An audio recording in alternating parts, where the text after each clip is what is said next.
build your design and build your budget is think about what are the resources that you need. So if you have a room that's licensed for 16 but set up for 12, can you say in my budget, I need to add furniture to bring this room to be 2 rooms of 8. So I think that is part of your budget planning and part of your model planning is looking at what you have and what you can do. It of course is not going to be easy. But if we're going to move towards quality, we have to work through some of these pieces. I agree. We don't want families moving to 2 different places. So if family childcare works for certain families, you can have a family childcare network for Head Start and Early Head Start. Is that an option? Are there ways that you can rearrange rooms? Are there ways that you can add a partner site who serves certain kids? There are a lot of different ways around this. It's not going to be easy. But thinking through all of those pieces is what this RFP allows you to do, and to really design a program that fits what you need. Yeah. What do you know so charter school will be a part of this process, and if we predominantly want to serve 3-year-olds to kind of keep serving our community, could they set up a universal pre-K program as well as a classroom to support 3-year-olds? To kind of have like repeat that last question, last part of it. Sorry. So at a school that my children went to before, they had pre-K. They had a 3-year-old cycle and a 4-year-old cycle.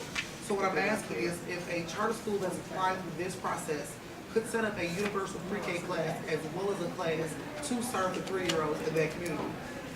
So you get to design your program based on need.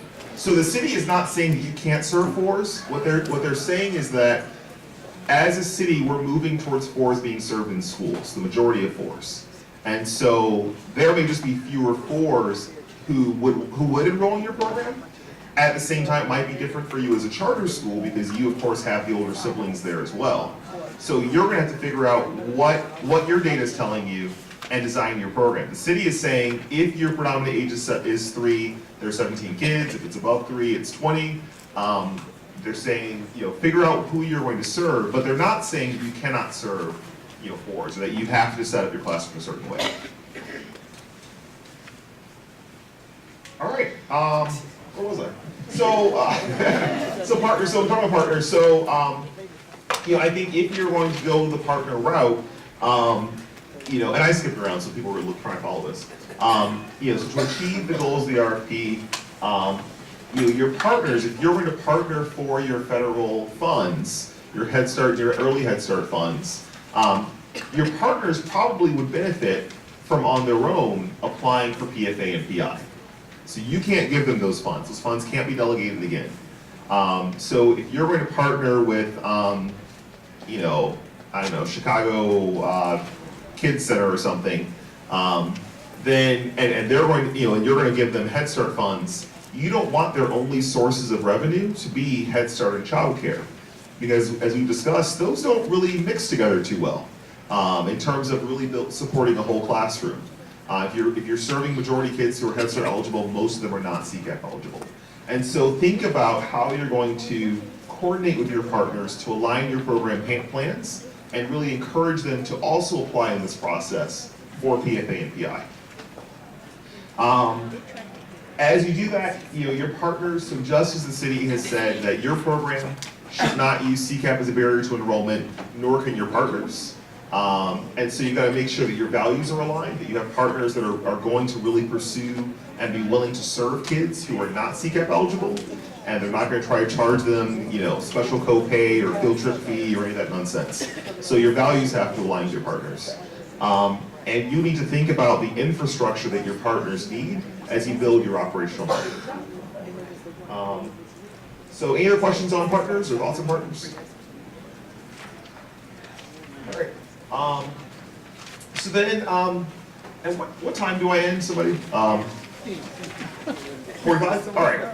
So, the last piece I have here is thinking about planning for change. And so thinking through the scenarios that we've talked about, you need to look at your current state and in this RFP, figure out the design changes that you need to make to your program. And so, for example, if you currently have a program that relies on all children being CCAP eligible, your redesign stage may be re-estimating your number of CCAP eligible families and building a budget that primarily relies on your federal funds, and PFA and PI. If you've identified that your classroom needs more services for threes, if you're in a community that is, I mean, every community is going to eventually have UPK, and if you see that, the number of kids to be served in your community is the majority of your fours, and the threes will not be served, build your budget, plan your classrooms, assuming a class size of 17, and make sure your budget, your per child budget reflects that reality of 17 kids. So what you don't want to do is build a budget that relies on every classroom having 20 kids, and then you open your doors, in August, and hey, everybody's 3. And now you've got to try to retool your expense budget. Build your revenue budget around what you think will happen. And then, if your program is currently struggling with enrollment, so there are programs around the city that are currently struggling with enrollment, even though the data shows us their kids are there.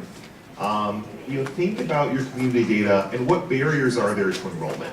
Someone mentioned transportation. We know that's a barrier. So is there a way that through partnership, you can serve those kids who can't get to your program? We know that CCAP is a barrier. So if a kid shows up and their family really needs your program, but is not CCAP eligible, what new realities do you need to accommodate? And so your budget needs to be built to accommodate those new realities.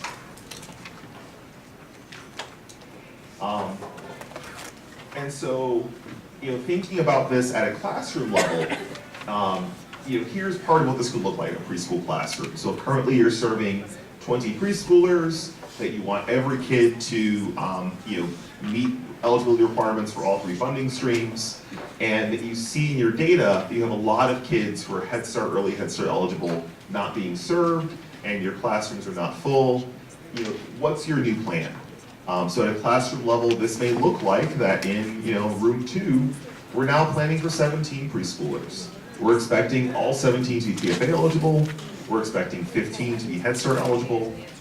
We're not using CCAP eligibility as a barrier. And our program recruitment is going to target those kids who are the most at risk.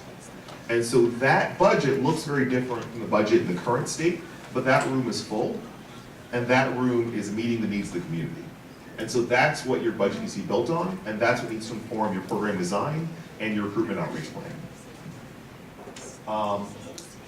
So kind of the last piece I had here is just sort of, reflecting for the last 10 minutes or so here. Are there other questions? And I'd also would love to hear, kind of what challenges you foresee in meeting the goals of this RFP. And as we work to design TA, and about the parking lot, if you're interested in cohorts and all of that, what other TA, what other training and support would be the most helpful to you in designing this RFP? So other questions? We've got microphone, possible. Okay, great. So any other questions, thoughts, concerns, hopes, dreams, fears?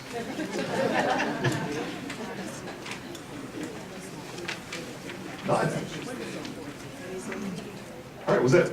You back? All right. Well, thank you so much for coming this morning.